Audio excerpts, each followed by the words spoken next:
So my name's Seth and I'm going to do a quick talk today about a man who has inspired me, a man who I've spent a great deal of time studying over the last couple of years. And so that man is Nelson Mandela. He is a man who became a symbol of defiance against racism and apartheid in the Western world, and certainly or specifically in South Africa. He is a man who dedicated his life to the cause of freedom, and when he spent a long time in incarceration, before 27 years he spent in incarceration, there was a time in amongst that 27 years where he never touched the hand of his wife for 21 years. 21 years, and after the 21 years, when he first saw his wife, he was still in incarceration, and neither him nor her had any idea they were about to see each other face to face. It was just something that suddenly was allowed, that neither of them had any time to prepare for. Psychologically, the strength of this man and the ability that he had to stand as a symbol through the most difficult circumstances that any human being could go through, not just personally but his people, and the liberation struggle which he stood for and fight for.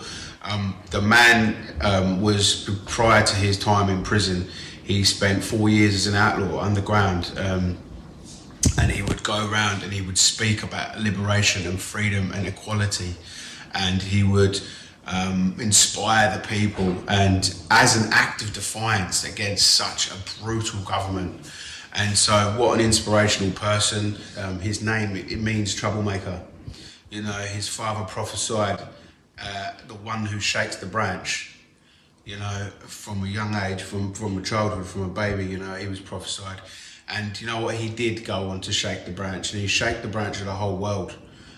And racism is not acceptable, and it never should have been. But however, humankind, the way we treat each other, is constantly like that. You know, we have constantly returned back to that shameful and idealistic and hierarchical systems which we constantly put back onto other human beings through creed or colour or class or systems that we put in place. It was very difficult for him to get a proper education, and yet he did. He constantly educated himself. He took it upon himself to be on top of his game. He was the absolute cream of the crop. He ended up in law at quite a young age. Being in law ended up meaning that he had to run away from his home environment in order to make that happen. With him and one of his friends, he had a law firm specifically standing for his people, and then he obviously went into that time where he was underground as a sort of like political inspirational leader, and he obviously then spent all that time away in prison. There was people all over the world that were campaigning for his freedom by this point in the late 80s and the early 90s, and people actually believed amongst the youth culture that his name was free, because there was posters everywhere saying "Free Mandela," and they didn't even know who he was, so they thought his name was actually free. So that's one fun fact. But another thing is that he had inspired and changed the minds and the hearts of the white men guarding him through the years, to such a degree that he knew and felt totally comfortable with the fact that they were going to be the people greeting him with their families when he left prison. That there was going to be a few, you know, guards and families and a few people around. There was over 7,000 people turned up, plus the world press. The biggest thing that inspires me and continues to mind-boggling inspiration is that he dedicated his life not just to the freedom of the oppressed, but the freedom of the oppressor. I still can't even get my head around that, you know, the maturity that takes, and the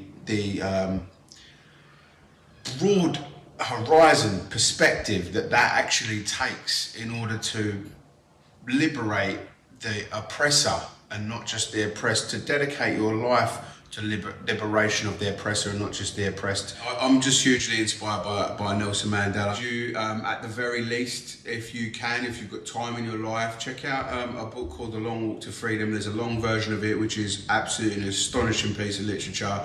You can grab it on audio book or ebook or whatever. God bless you, and thanks for listening to me.